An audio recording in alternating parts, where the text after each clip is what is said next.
당신 같은 사람이 왜 여기 나와? 형편 안 되면 집에서 밥이나 하지. 왜 기어 나와서 물을 흐려? 찰싹. 조용하던 계모임 방 안에 뺨 맞는 소리가 울려 퍼졌습니다. 아무도 말리지 않았습니다. 그리고 그 장면을 한 사람이 보고 있었어요. 어머니를 건드린 당신들 감당할 수 있겠어? 그날 이후 그들을 지탱하던 모든 것이 하나씩 무너지기 시작하는데, 재미있는 사연 어디에서 듣고 계신지 댓글 남겨주시고 구독과 좋아요 눌러주세요. 항상 평안과 행복이 가득하기를 기원하겠습니다. 그럼 오늘의 이야기 시작합니다. 윤정혜의 나이는 68이었습니다. 아침마다 하는 일이 정해져 있었어요. 눈을 뜨면 먼저 커튼을 조금 열어 바깥빛이 어떤지 확인하고 화장실에 들러 세수를 하고 싱크대 앞에 서서 냄비에 물을 올렸습니다. 그 순서가 흐트러진 날이 거의 없었어요. 남편이 세상을 떠난 뒤로 7년 동안 정혜는 그렇게 아침을 시작해왔습니다. 냄비 뚜껑을 열어 밥이 잘 됐는지 확인하고 찬장에서 그릇을 꺼낼 때였습니다. 손이 먼저 2개를 집었어요. 흰 도자기 그릇 하나, 파란 테두리가 있는 그릇 하나. 파란 그릇은 남편이 생전에 늘 쓰던 것이었어요. 오래 쓴 탓에 테두리 색이 군데군데 발에 있었습니다. 2개를 상 위에 올려놓고 잠깐 멈췄습니다. 손이 파란 그릇 쪽으로 갔다가 다시 천천히 들어 찬장에 넣었어요. 소리가 나지 않게 아주 조심스럽게. 밥상은 단출했습니다. 된장찌개 한 냄비, 계란 프라이 하나, 어젯밤 남은 시금치 나물 1가지. 많지는 않지만 반듯하게 차려져 있었어요. 숟가락과 젓가락이 나란히 놓였고 작은 물컵이 옆에 있었습니다. 정혜는 매일 이렇게 혼자 밥상을 차렸습니다. 봐주는 사람이 없어도 그 정성만큼은 흐트러지지 않았어요. 식사를 마친 뒤에는 안방 화장대 앞에 앉는 게 순서였습니다. 크림을 손등에 조금 짜서 볼에 두드리고 분을 옅게 바르고 입술에 살짝 색을 올렸어요. 진한 화장이 아니었지만 거울을 들여다보는 눈빛이 부지런했습니다. 오늘은 계모임이 있는 날이었거든요. 옷장을 열었습니다. 한참을 서서 안을 들여다봤어요. 손이 베이지색 재킷으로 향했다가 멈추고 옆에 걸린 남색 카디건을 꺼내 몸에 대봤습니다. 거울 앞에서 한번 확인하다가 다시 걸었어요. 그 옆 체크무늬 블라우스를 꺼냈다가 또 걸었습니다. 그렇게 몇 번을 반복하다가 결국 처음에 봤던 베이지 재킷을 집었어요. 이게 제일 낫겠지. 아무도 없는 방 안에 혼잣말이 가늘게 떨어졌습니다. 나가기 전에 서랍에서 수첩을 꺼냈어요. 비닐 커버가 닳아 모서리가 살짝 들뜬 수첩이었습니다. 안을 펼치면 날짜와 금액이 빼곡하게 적혀 있었어요. 10년이 넘게 쌓인 기록들이었습니다. 이번 달 계모임 날짜 옆에는 빨간 볼펜으로 동그라미가 쳐져 있었어요. 정혜는 잠시 그 동그라미를 손끝으로 짚었다가 수첩을 닫아 핸드백에 넣었습니다. 모임 장소에 가기 전에 동네 슈퍼에 잠깐 들렀습니다. 뭐라도 사가야 할 것 같았거든요. 입구 쪽 진열대를 살피고 있을 때 아는 얼굴이 들어왔습니다. 같은 아파트 동에 사는 오 여사였어요. 어머, 윤 여사. 잘 지냈어요? 네, 잘 지냈죠. 오 여사는요? 우리 딸이 이번에 팀장 됐어요. 팀장. 오 여사 목소리가 가게 안을 가득 채웠습니다. 자랑이 넘쳐서 볼까지 붉어져 있었어요. 어머, 잘 됐네요. 정말 대단해요. 정혜가 웃으며 말했습니다. 진심이 담긴 웃음이었어요. 그런데 그 웃음이 지나가고 나면 뭔가 조용히 가라앉는 게 있었습니다. 오 여사는 딸 이야기를 두어 마디 더 보태다가 먼저 안쪽으로 들어갔고 정혜는 음료 냉장고 앞에서 혼자 한 박자 멈춰 서 있었어요. 뭘 사러 왔는지 잠깐 잊어버린 것처럼. 결국 들고 나온 건 작은 식혜 한 팩이었습니다. 계모임 장소는 동네에서 제법 이름 있다는 한정식 집이었습니다. 기와 처마 아래 작은 소나무가 서 있고 문 앞에 손으로 쓴 메뉴판이 걸린 곳이었어요. 정혜가 미닫이 문을 밀고 들어섰을 때 안쪽 방에서는 이미 웃음소리가 새어나오고 있었습니다. 최미숙, 박금자, 이춘아. 세 사람은 이미 자리를 잡고 앉아 뭔가 신이 난 이야기를 나누는 중이었어요. 정혜가 들어서도 이야기가 멈추지 않았습니다. 잠깐 눈이 마주친 것도 최미숙 뿐이었는데 그나마도 턱을 살짝 들어 보이는 것으로 인사를 대신했어요. 정혜는 빈자리를 찾아 조용히 앉았습니다. 자연스럽게 구석 쪽이었어요. 음식이 나왔습니다. 잡채, 전, 생선구이, 탕. 최미숙이 화제를 이끌었어요. 어느 아파트 단지값이 얼마나 올랐다. 누구 며느리가 어떻다. 어느 병원 원장이 실력 있다. 박금자는 맞장구를 잘 쳤고 이춘하는 그렇죠. 맞아요를 적재적소에 끼워 넣었습니다. 정혜는 웃으며 듣다가 이따금 고개를 끄덕였어요. 그러다 정혜가 음식을 먹으면서 조심스럽게 말을 꺼냈습니다. 여기 잡채가 진짜 맛있네요. 어쩜 이렇게 부드러운지. 박금자가 젓가락을 내려놓으며 웃었습니다. 정혜 씨는 드셔본 데가 없어서 그렇게 느끼시는 거예요. 농담처럼 던진 말이었어요. 가볍게 넘어가는 자리 분위기였습니다. 그런데 정혜의 젓가락이 허공에서 잠깐 멈췄어요. 아주 짧은 순간이었고 아마 아무도 눈치채지 못했을 겁니다. 그런가요? 호호. 정혜는 웃으며 넘겼습니다. 눈만 빼고. 회비 걷는 시간이 됐습니다. 최미숙이 봉투를 하나씩 받았어요. 박금자, 이춘하 순서로 봉투가 건네졌고 정혜 차례가 됐습니다.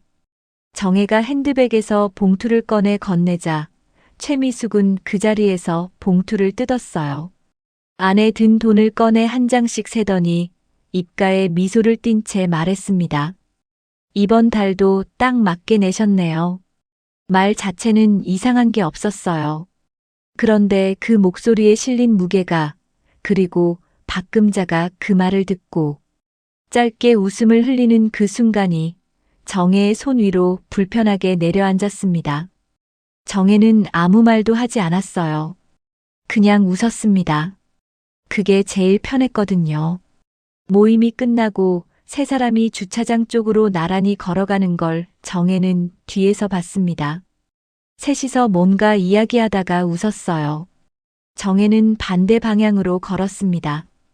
버스 정류장까지 혼자 걸어가는 동안 발소리만 났어요.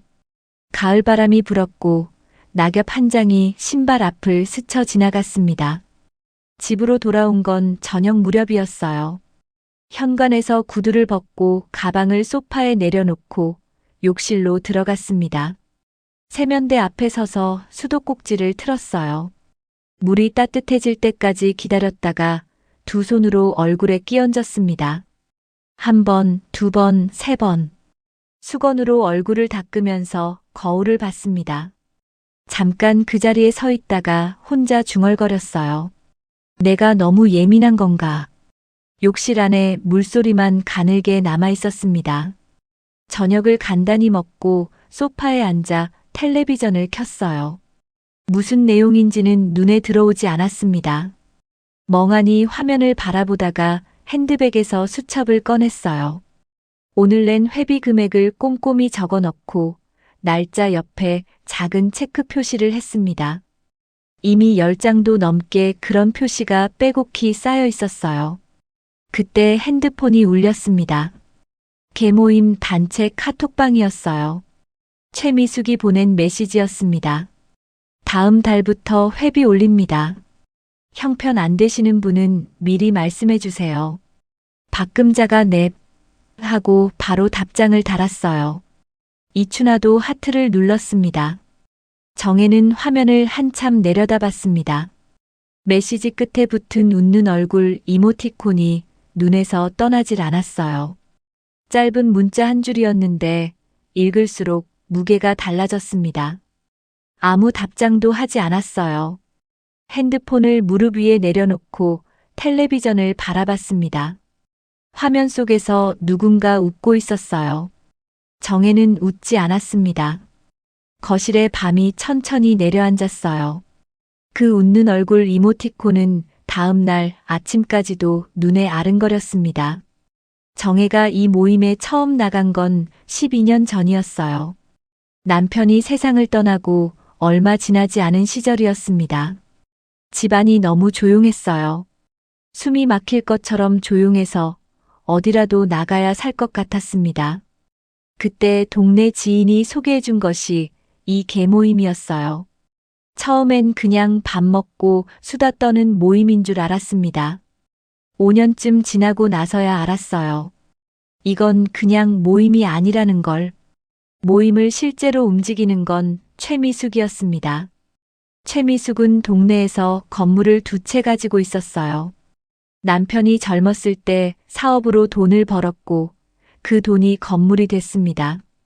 회비는 최미숙이 관리했고 모임 장소도 최미숙이 정했으며 누가 이 모임에 들어오고 나가는지도 최미숙이 결정했어요. 뽑는다는 말은 한 번도 쓴 적이 없었지만 사실상 그랬습니다. 정혜가 처음 들어올 때도 최미숙의 허락이 있어야 했어요. 모임 전날 밤이면 최미숙, 박금자, 이춘아가 따로 만나는 일이 잦았습니다. 고깃집이나 카페에서 먼저 이야기를 맞춰놓고 다음 날 본 모임에서 그대로 진행하는 시기였어요. 정혜는 그 자리에 불린 적이 없었습니다. 어느 순간부터 그게 당연한 일이 됐어요. 박금자는 동네에서 국밥집을 운영했습니다. 장사가 제법 됐고 입이 빨랐어요. 없는 이야기도 만들어냈고 있는 이야기는 2배로 키워서 퍼뜨렸습니다. 최미숙이 뭔가를 흘리면 박금자가 받아서 나머지 회원들 귀에 넣었어요. 2 사람은 그렇게 딱 맞아떨어졌습니다. 이춘아는 보험 영업을 20년 넘게 했어요. 사람을 읽는 눈이 있었습니다. 누가 돈이 얼마나 있는지, 누가 뭘 두려워하는지, 어느 집에 빈틈이 있는지. 모임 안에서 이춘아가 한번 붙으면 얼마 안 가서 그 사람 이름으로 보험이 하나 새로 들어갔습니다. 안 들면 이상하게 모임에서 투명인간이 됐어요. 정혜도 이춘아 권유에 못 이겨 한 번 든 적이 있었습니다. 정혜는 그걸 알면서도 12년을 나왔어요. 정기 모임이 있던 날이었습니다. 음식이 나오기 전에 최미숙이 회계 이야기를 꺼냈어요. 이번 달 공동 경비가 좀 부족하게 됐어요. 다들 아시죠? 박금자와 이춘아가 동시에 고개를 끄덕였습니다. 처음 듣는 이야기인 것 같지 않았어요. 정혜가 조심스럽게 물었습니다. 얼마나 모자라요? 많지는 않아요. 다음 달에 조금씩 더 내면 되는 거예요. 최미숙이 물을 한 모금 마시며 말했습니다. 이야기가 끝난 것처럼 화제를 돌렸어요. 공동 경비가 얼마인지, 어디에 썼는지, 왜 모자란지 아무 설명이 없었습니다. 전에도 그랬고 그전에도 그랬어요. 한 번은 정혜가 내역을 물어봤던 적이 있었습니다. 조심스럽게 최대한 부드럽게 꺼낸 말이었어요. 그때 최미숙이 하던 표정을 정혜는 아직도 기억했습니다. 정혜 씨, 우리가 못 믿어요? 좌중이 조용해졌고 정혜가 아니에요 하고 물러섰습니다. 그 뒤로는 묻지 않았어요. 음식이 나왔습니다. 이야기는 다시 최미숙 중심으로 흘렀어요. 백화점 세일 날짜, 잘 보는 병원 원장, 곧 오를 아파트 단지. 정혜는 듣는 쪽이었습니다. 가끔 고개를 끄덕이고 가끔 웃어줬어요. 그때 이춘아가 정혜 옆으로 바짝 붙어 앉으며 말했습니다.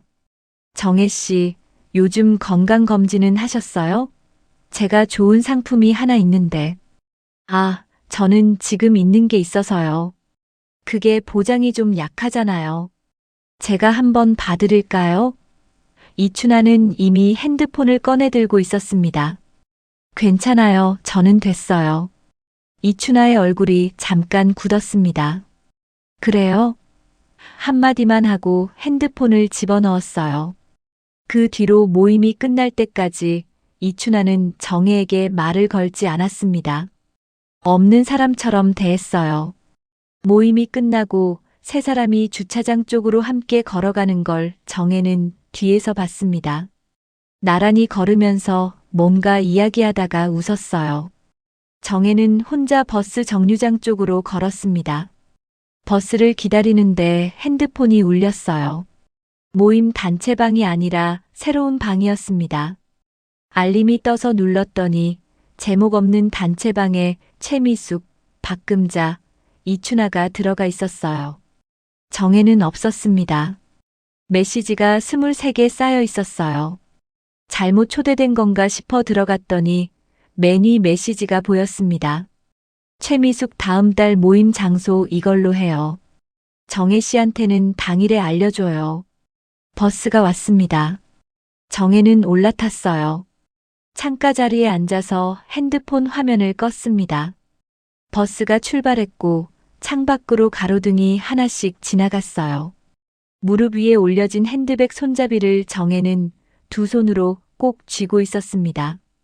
집에 돌아와 불도 켜지 않고 소파에 앉았습니다. 거실이 어두웠어요. 한참 그렇게 있다가 핸드폰을 다시 켰습니다. 그 단체방에서 조용히 나왔어요. 아무도 몰랐을 겁니다. 어차피 초대한 것도 실수였을 테니까요. 정혜는 그렇게 생각하기로 했습니다. 그게 제일 편했어요. 냉장고를 열었다가 아무것도 꺼내지 않고 닫았습니다. 물 한 잔만 마셨어요. 불을 끄고 방으로 들어가 누웠습니다. 천장을 봤어요. 당일에 알려줘요. 그 말이 귀 안에서 한 번 더 울렸습니다. 잠이 오지 않았어요. 한참 뒤에 겨우 눈이 감겼습니다. 그런 일은 한 번이 아니었습니다. 돌아보면 처음부터 그랬어요. 처음엔 몰랐고 나중엔 알면서도 모른 척했습니다. 그게 정혜가 12년을 버텨온 방식이었어요. 봄 모임이 있던 날이었습니다. 정혜가 직접 만든 삼색나무를 가져갔어요. 전날 밤부터 시금치를 데치고 도라지를 무치고 고사리를 볶았습니다. 깨끗한 찬압에 색 맞춰 담고 어머니한테 받은 분홍 보자기에 쌌어요.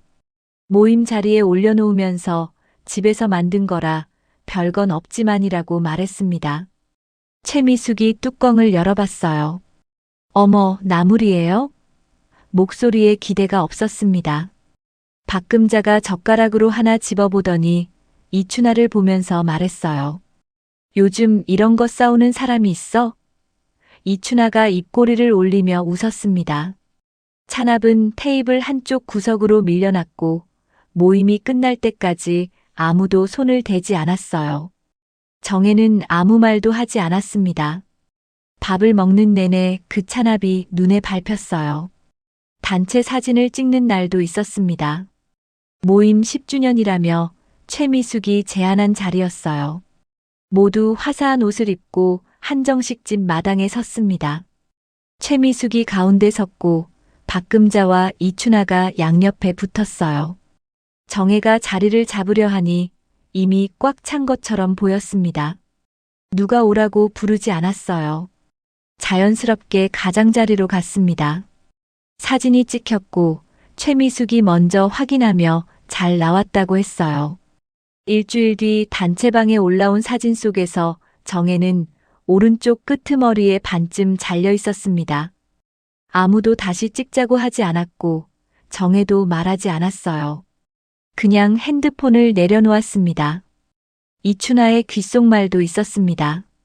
어느 모임이 끝나고 나오는 길에 이춘아가 정혜 옆에 바짝 붙어서 조용히 말했어요.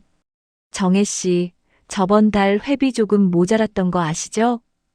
정혜는 눈을 깜빡였습니다. 제가 정확히 맞춰서 냈는데요. 그래요? 미숙 씨가 그러던데. 뭐, 확인해 보세요. 이춘아는 그 말만 하고 먼저 걸어갔어요. 정혜는 집에 돌아와 수첩을 펼쳤습니다. 날짜, 금액, 메모가 전부 적혀 있었어요. 한 번도 빠진 달이 없었고 금액도 정확했습니다. 하지만 그걸 가져가서 보여줄 수가 없었어요. 보여주면 더 이상한 사람이 될 것 같았거든요. 그냥 다음 달에 조금 더 냈습니다. 아무 말 없이. 화장실에서 나오다가 들은 적도 있었습니다. 문을 열려는 순간 안에서 목소리가 새어나왔어요. 박금자 목소리였습니다. 참 딱한 사람이야. 저러면서도 왜 나와? 이춘아가 웃으며 받았습니다. 외로운 거지 뭐. 딱히 갈 데가 없잖아요. 정혜는 문손잡이를 잡은 채로 멈췄습니다. 손바닥이 차가웠어요. 잠깐 그 자리에 서 있다가 노크를 2번 했습니다. 안에서 목소리가 뚝 끊겼어요. 문이 열리고 박금자가 나왔습니다. 두 사람 눈이 마주쳤어요. 박금자는 태연하게 손을 닦으며 지나갔습니다. 정혜는 들어가서 거울 앞에 섰어요. 거울 속 얼굴이 낯설었습니다. 볼이 약간 달아올라 있었어요. 수도꼭지를 틀어 찬물로 손을 씻었습니다. 천천히 여러 번. 그날 밤 며느리 지안에게서 전화가 왔어요. 어머님, 오늘 모임 잘 다녀오셨어요? 응, 잘 다녀왔어. 뭐 드셨어요? 한정식. 맛있었어. 짧은 침묵이 흘렀습니다. 지안이 말했어요. 목소리가 좀 피곤하신 것 같아요. 아니야, 괜찮아. 너는 잘 지내지? 네, 어머님. 피곤하시면 일찍 주무세요. 전화가 끊겼습니다. 정혜는 핸드폰을 무릎 위에 놓고 천장을 봤어요. 피곤한 게 맞긴 했습니다. 약국에서 사온 수면제를 한 알 꺼냈어요. 물 한 모금에 넘기고 누웠습니다. 불을 껐어요. 어둠 속에서 이춘아 목소리가 다시 들리는 것 같았습니다. 딱한 사람이야. 딱히 갈 데가 없잖아요. 다음 모임 날짜가 3주 남았습니다. 가야 하나 말아야 하나. 정혜는 눈을 감은 채로 한참 있었습니다. 그러다 이불 밖으로 손을 뻗어 침대 옆 협탁에서 수첩을 꺼냈어요. 불도 켜지 않고 손끝으로 페이지를 넘겼습니다. 날짜가 느껴졌어요. 다음 달 모임 날 칸이었습니다. 다음 날 아침 정혜는 볼펜을 꺼내 그 날짜에 동그라미를 쳤습니다. 볼펜이 종이 위를 눌러가며 원을 그렸어요. 힘이 좀 들어가 있었습니다. 반기 결산 모임이었습니다. 최미숙이 직접 정한 자리였어요. 평소 모임보다 한 단계 높은 한식당이었습니다. 자개 장식이 달린 문 앞에 서서 정혜는 잠깐 안을 들여다봤어요. 오늘따라 차림새를 신경 쓴 흔적이 보였습니다. 자리에 앉자마자 분위기가 달랐어요. 최미숙이 서류 봉투를 테이블 위에 올려놓았습니다. 그런 적이 없었어요. 오늘 결산을 좀 해야 할 것 같아서. 박금자와 이춘아가 조용히 앉았습니다. 무슨 이야기인지 이미 알고 있는 얼굴이었어요. 최미숙이 종이를 꺼냈습니다. 이번 반기 공동 계좌에서 금액이 좀 안 맞아요. 한 회원분 납부 내역이 불분명한 부분이 있어서. 정혜는 허리를 세웠습니다. 누구 이야기예요? 최미숙이 정혜를 봤어요. 말을 안 해도 알 수 있는 눈빛이었습니다. 정혜는 그 눈빛을 받은 순간 손끝이 차가워지는 걸 느꼈어요. 정혜 씨, 솔직하게 이야기해봐요. 몇 달치 금액이 영수증이랑 안 맞아요. 저는 한 번도 빠진 적 없어요. 수첩에 다 적어놨습니다. 정혜가 핸드백에서 수첩을 꺼냈어요. 최미숙이 거들떠보지도 않았습니다. 그게 다 맞다고 누가 확인해줘요? 본인이 쓴 거잖아요. 그러니까 영수증이랑 맞춰보자는 거잖아요. 영수증 가져오세요. 최미숙의 눈이 잠깐 가늘어졌습니다. 박금자가 끼어들었어요. 정혜 씨, 왜 이렇게 예민하게 구세요? 그냥 확인하자는 거지. 제가 예민한 게 아니에요. 저는 억울하다는 거예요. 목소리가 나오고 나서 정혜도 놀랐습니다. 이렇게 말한 적이 없었으니까요. 12년 동안 한 번도 목소리를 높인 적이 없었어요. 좌중이 한 박자 조용해졌습니다. 다른 회원 한 명이 슬그머니 자리에서 일어나 화장실 쪽으로 나갔어요. 침묵이 딱 그 시간만큼 흘렀을 때 최미숙이 말했습니다. 억울하다고요? 웃음이 얇게 섞여 있었어요. 아드님이 뭘 해줘요, 어머니한테. 혼자 그 작은 집에 사시면서 여기 나오시는 거잖아요.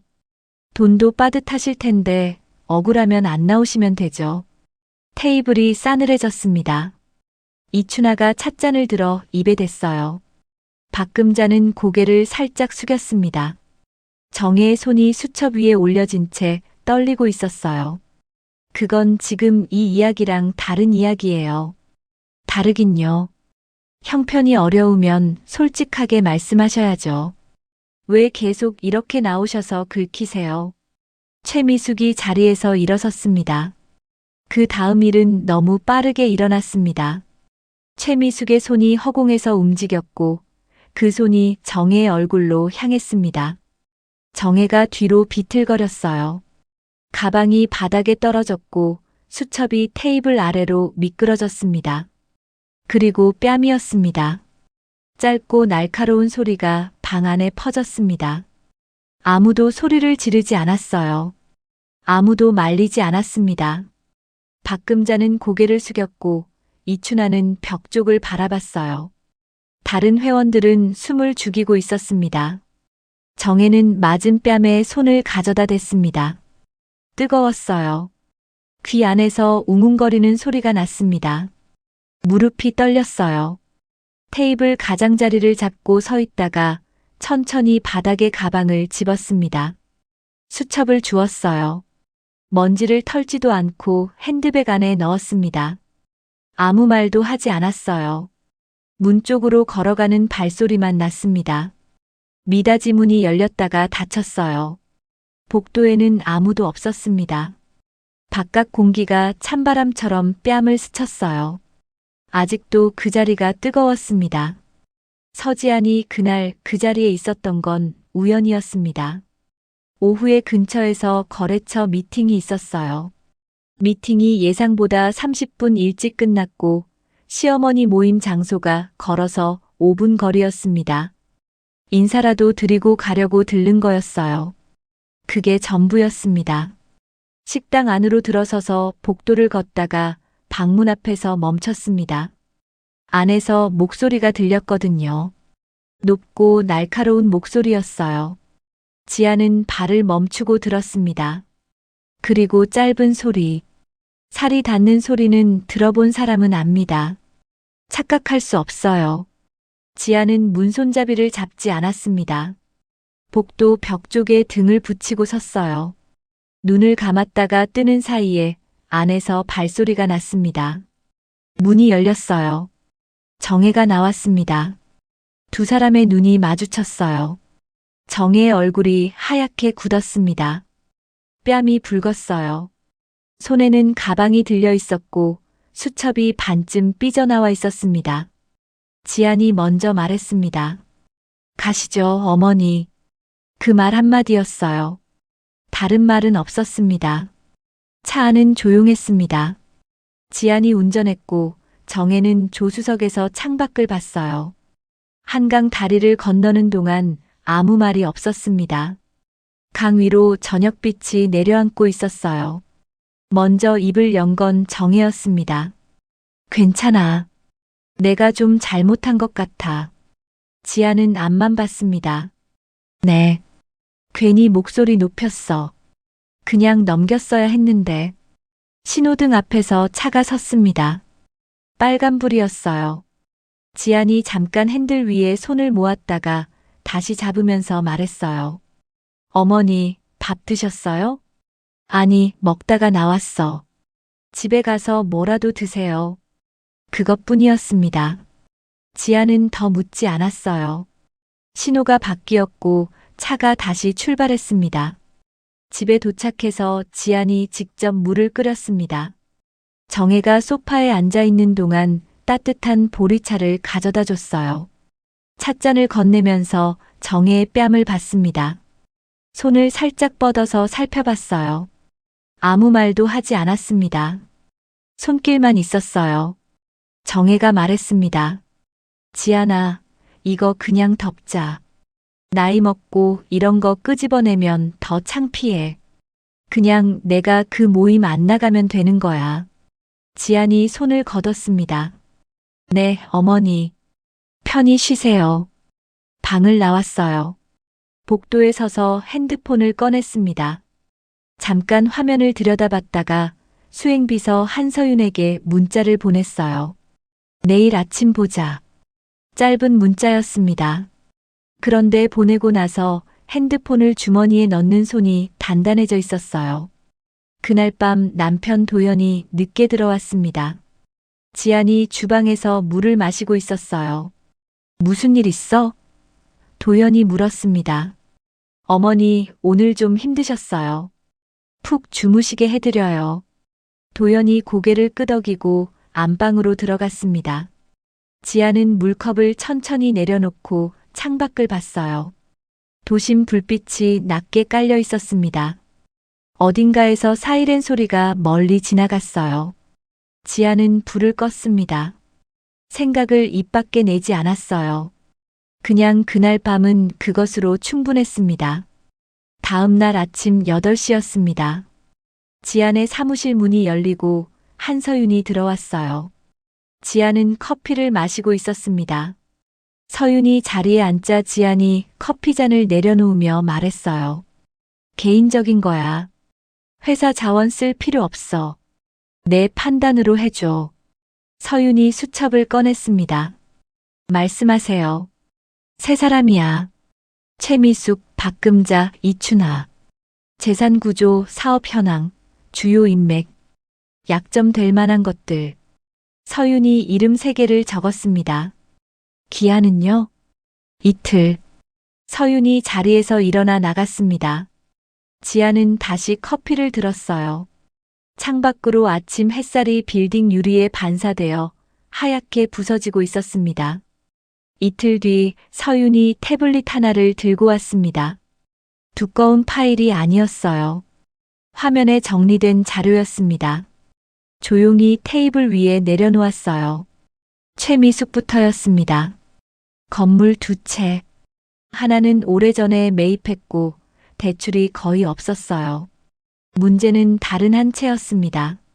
3년 전 무리하게 산 건물이었고 이자 부담이 상당했어요. 주요 임차인이 2곳이었는데 둘 다 계약 만료가 6달 안에 몰려 있었습니다. 그 2곳이 빠지면 수익 구조 전체가 흔들리는 구조였어요. 박금자의 국밥집은 동네에서 자리를 잡은 지 오래됐습니다. 그런데 주요 식자재 납품 업체가 하나뿐이었어요. 거기가 흔들리면 원가가 바로 올라가는 취약한 구조였습니다. 그리고 식당 근처에 대형 프랜차이즈가 들어올 수 있는 공실 건물이 한 채 있었어요. 아직 아무도 들어오지 않은 자리였습니다. 이춘하는 보험 영업 과정에서 민원이 2건 있었습니다. 공식 제재는 없었지만 내사 이력이 남아 있었어요. 당시엔 조용히 넘어갔지만 다시 올라오면 이야기가 달라질 수 있는 건이었습니다. 지안이 화면을 한 장씩 천천히 넘기면서 짚었어요. 이건 건드리지 마. 이건 써도 돼. 이건 선 넘지 않는 범위에서. 서윤이 고개를 끄덕였습니다. 법적으로 문제될 수 있는 건 처음부터 빼겠습니다. 당연하지. 지안이 태블릿을 돌려줬습니다. 자연스럽게 해. 우리가 한 게 티나면 안 돼. 그날 오후 지안은 평소 거래하던 기업 담당자에게 연락을 했어요. 사무실 이전을 검토 중인 회사였습니다. 자연스러운 대화 중에 괜찮은 건물 2-3곳을 추천했어요. 최미숙의 건물은 언급하지 않았습니다. 그냥 다른 곳들을 좋게 이야기했을 뿐이었어요. 프랜차이즈 창업을 고민 중이라는 지인도 기억났습니다. 박금자 식당 근처 공실 건물 위치를 알려줬어요. 상권이 괜찮다고, 유동인구가 있다고. 그것뿐이었습니다. 이춘하 관련 민원건은 서윤이 알아서 적절한 경로에 서류를 올렸습니다. 오래된 건이 다시 검토 대상이 됐어요. 지안의 이름은 어디에도 나오지 않았습니다. 퇴근 후 정의 집에 들렀어요. 마트에서 사과랑 귤을 샀습니다. 정혜가 문을 열면서 반겼어요. 지안아. 오늘 웬일이야? 그냥 지나다가요. 어머니 뭐 드셨어요? 응, 저녁 먹었어. 얼굴 괜찮으세요? 응, 다 괜찮아. 과일을 씻어서 접시에 담고 두 사람은 나란히 앉아 먹었습니다. 이야기는 별것 없었어요. 날씨가 어떻고 동네 은행나무가 노랗게 물들었다는 이야기. 지아는 별다른 말을 하지 않았습니다. 정혜도 더 묻지 않았어요. 집으로 돌아오는 차 안에서 지아는 앞을 봤습니다. 도로 위 가로등이 하나씩 켜지고 있었어요. 불이 켜진 건물들이 줄지어 서 있었습니다. 조용히 시작됐습니다. 최미숙이 처음 이상함을 느낀 건 전화 한 통 때문이었습니다. 5년째 같은 건물에 있던 임차회사 담당자였어요. 계약 갱신이 어려울 것 같다고 했습니다. 이유를 물으니 사정이 생겼다는 말만 했어요. 더 이상 설명이 없었습니다. 최미숙이 아는 사람에게 전화를 돌렸어요. 혹시 그 회사 사정을 아는 사람이 있나 싶어서였습니다. 그런데 연락이 잘 안 됐어요. 한 명은 바쁘다고 했고, 한 명은 받지 않았습니다. 2번, 3번 전화를 더 했는데 결과는 같았어요. 전에 없던 일이었습니다. 2번째 임차인에게서도 비슷한 연락이 왔어요. 2달 뒤에 나가겠다는 이야기였습니다. 두 곳이 반년 안에 동시에 빠지면 이자를 감당하기 빠듯했어요. 최미숙이 부동산 중개인에게 전화했습니다. 공실이 얼마나 걸리겠냐고. 중개인이 말했어요. 요즘 경기가 안 좋아서 장담을 못 드리겠어요. 최미숙은 전화를 끊고 한참 창밖을 봤습니다. 박금자의 식당 옆에 공사가 시작된 건 그 무렵이었어요.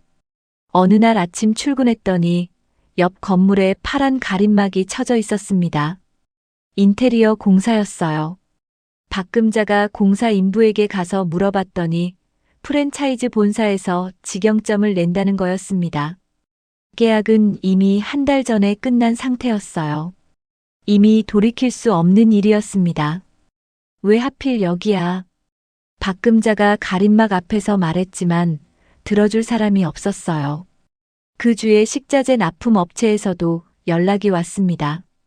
거래처를 조정하게 됐다는 이야기였어요.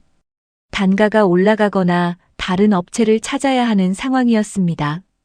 매출은 그대로인데 원가가 올라가는 구조였어요.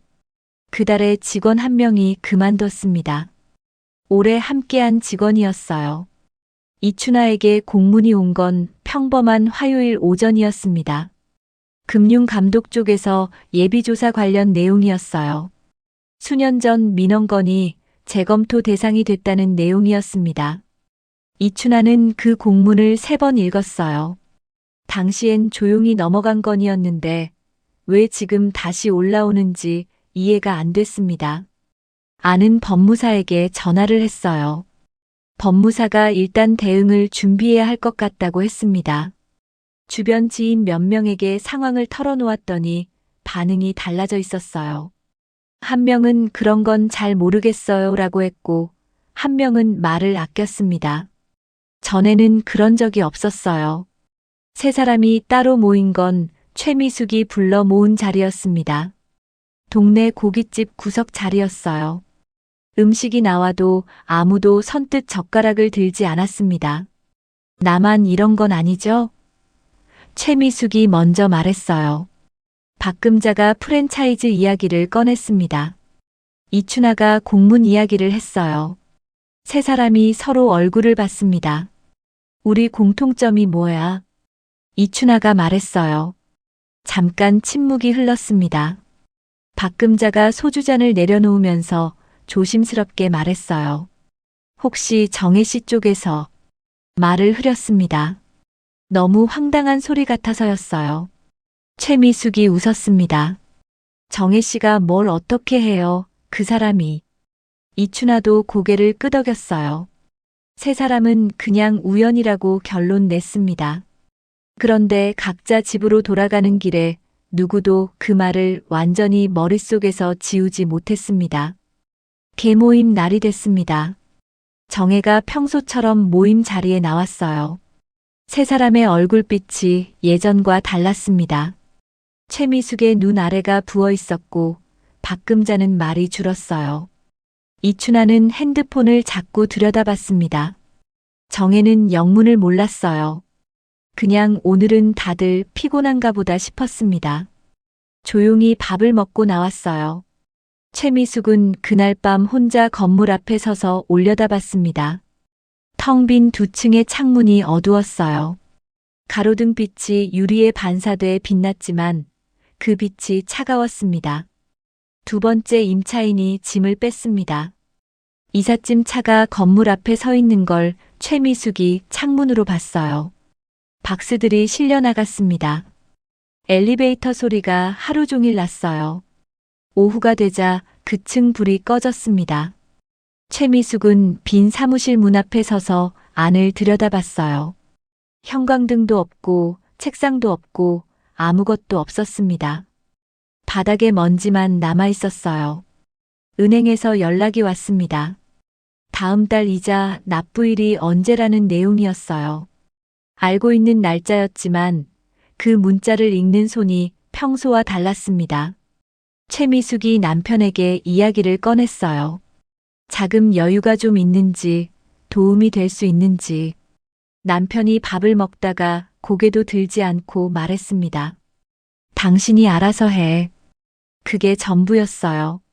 박금자의 식당 옆에 프랜차이즈가 정식으로 문을 열었습니다.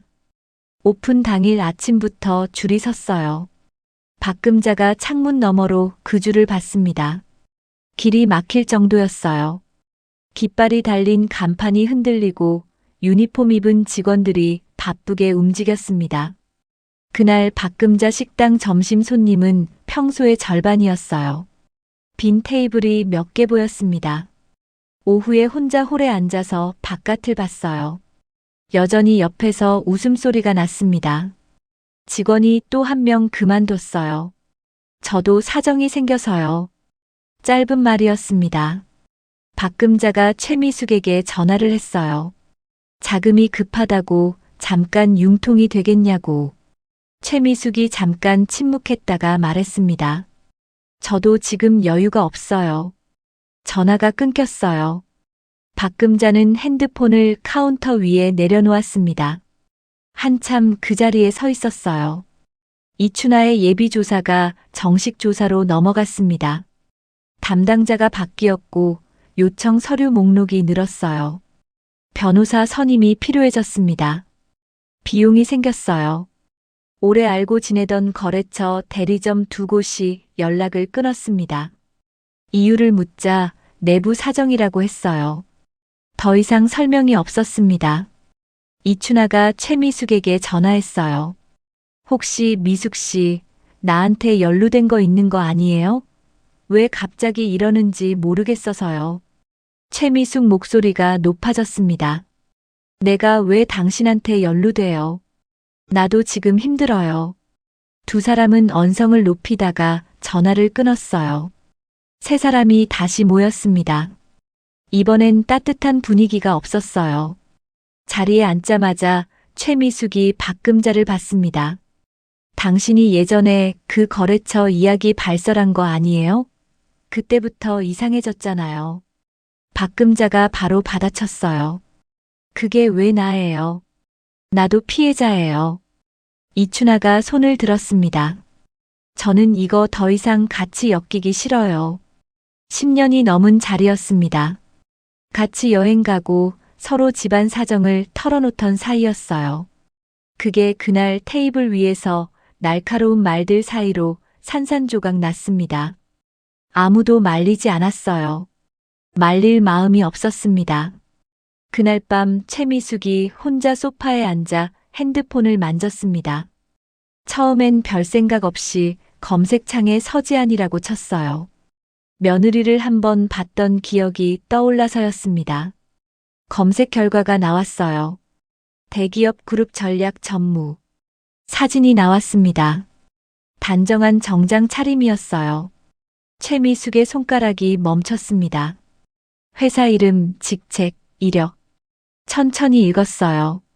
숨을 한번 들이켰습니다. 아랫배 어딘가가 차가워지는 느낌이 왔어요. 설마 하는 생각이 왔습니다. 그 설마가 점점 커졌습니다.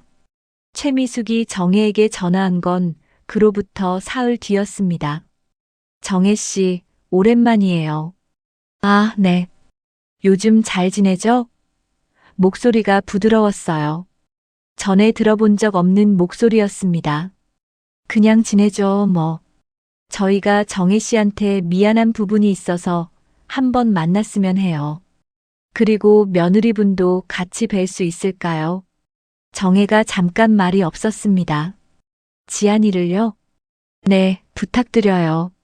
전화를 끊고 정혜가 지안에게 연락했어요. 나도 잘 모르겠는데 미숙 씨가 너를 한번 보고 싶다고 하네.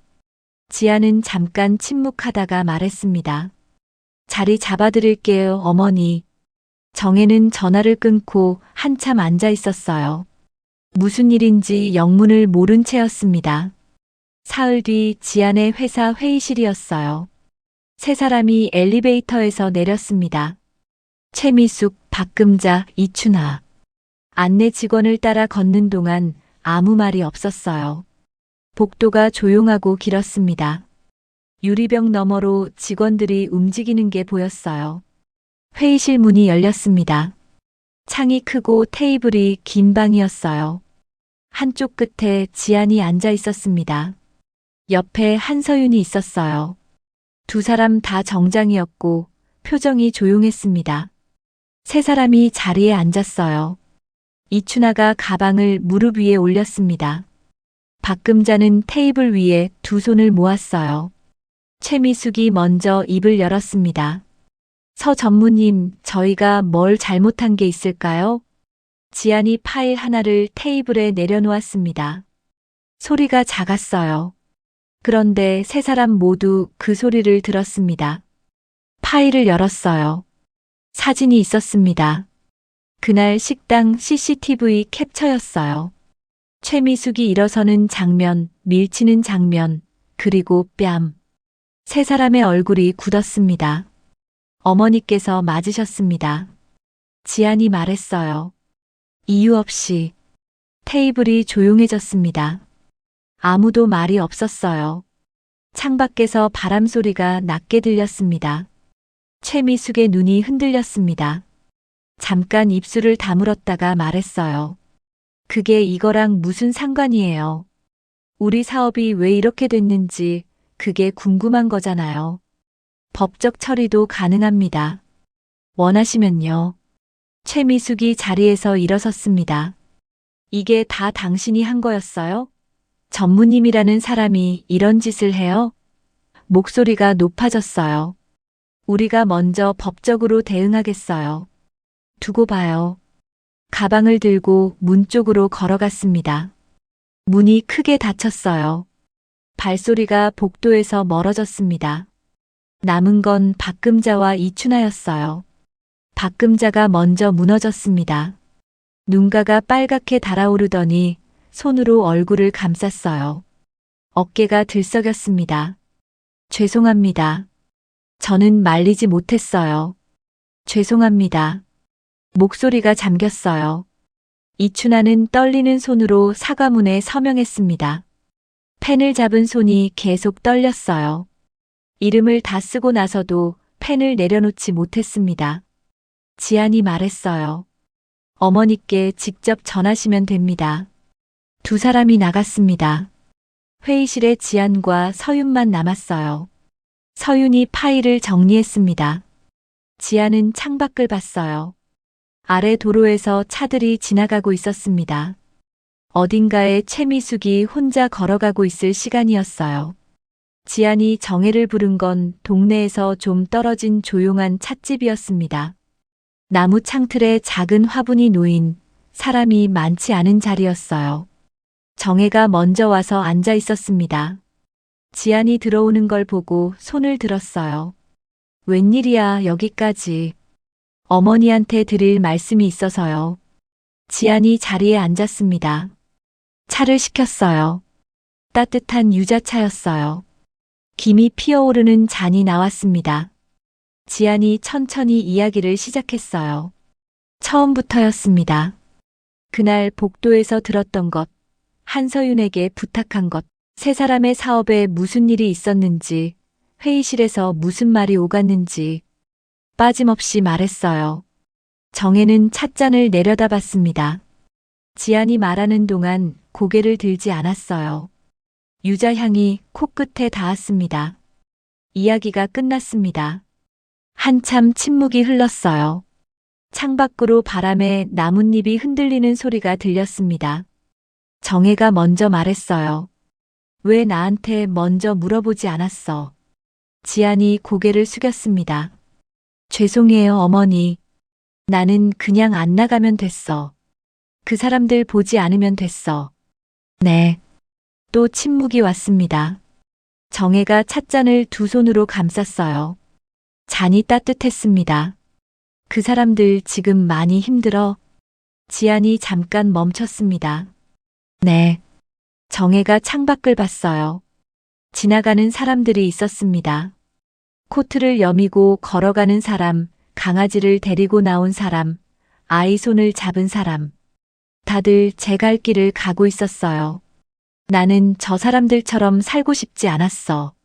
누군가를 그렇게 무시한 적이 없거든. 근데 지안아, 너도 그렇게 살면 안 되는 거야. 지안이 찻잔을 들었다가 내려놓았습니다. 말이 없었어요. 정혜가 다시 말했습니다. 잘못한 사람들이 힘들어지는 건 당연한 거야. 근데 그게 내 손에서 나온 거면 나도 뭔가를 잃는 거거든. 지안이 고개를 들었습니다. 두 사람 눈이 마주쳤어요. 잠깐 있다가 지안이 말했습니다. 어머니가 이 이야기의 주인공이에요. 정혜가 잠깐 그 말을 들여다보는 것처럼 있었습니다. 그러다 웃었어요. 소리가 나는 웃음이었습니다. 처음으로. 주인공은 무슨. 나는 그냥 윤정혜야. 며칠 뒤 편지 두 장이 왔습니다. 박금자와 이춘아에게서 온 쪽지였어요. 손으로 쓴 글씨였습니다. 길지 않았어요. 죄송하다는 말, 변명하지 않겠다는 말, 그게 전부였습니다. 정혜가 두 장을 다 읽고 창밖을 봤어요. 한참 그렇게 있었습니다. 용서한다는 말도 하지 않았고 찢어버리지도 않았어요. 쪽지를 반듯하게 접어서 서랍 안에 넣었습니다. 언젠가 다시 꺼내볼 날이 올 수도 있고 안 올 수도 있었어요. 그건 나중에 생각하면 될 일이었습니다. 도서관 게시판에서 독서 모임 공고를 본 건 그 주 목요일이었습니다. 한 달에 2번 참가비 없음, 누구나 환영. 연락처가 적혀 있었어요. 정혜가 그 앞에서 잠깐 섰습니다. 공고지를 핸드폰으로 찍었어요. 그냥 지나쳤습니다. 버스를 타고 집에 돌아와 밥을 먹었어요. 저녁에 텔레비전을 보다가 핸드폰에서 찍어둔 사진을 꺼냈습니다. 번호를 오래 들여다봤어요. 그러다 눌렀습니다. 신호가 갔어요. 받았습니다. 여보세요, 독서 모임이죠? 저 참가해도 될까요? 목소리가 떨리지 않았어요. 일요일에 도연이 밥을 먹다가 말했습니다. 어머니 요즘 얼굴이 달라 보여요. 정혜가 수저를 들면서 답했어요. 그래, 나 원래 이랬어. 도연이 웃었습니다. 정혜도 웃었어요. 밥상에 웃음소리가 잠깐 있었습니다. 다음 날 아침이었습니다. 정혜가 일어나 싱크대 앞에 섰어요. 냄비 뚜껑을 열고 찬장을 열었습니다. 손이 그릇 하나를 집었어요. 하나만 집었습니다. 파란 테두리 그릇 앞에서 손이 멈추지 않았어요. 밥상을 혼자 차렸습니다. 된장찌개, 나물, 계란 프라이. 숟가락과 젓가락을 나란히 놓았어요. 창문을 열었습니다. 봄바람이 들어왔어요. 커튼이 살짝 흔들렸고 아침 햇살이 밥상 위에 내려앉았습니다. 따뜻했어요. 정혜가 수저를 들었습니다. 오늘도 밥을 먹었습니다. 어제보다 조금 더 맛있었어요. 오늘의 사연 어떠셨는지 댓글 남겨주세요. 여러분의 삶은 항상 건강과 행복이 함께하길 바라겠습니다. 시청해주셔서 감사합니다.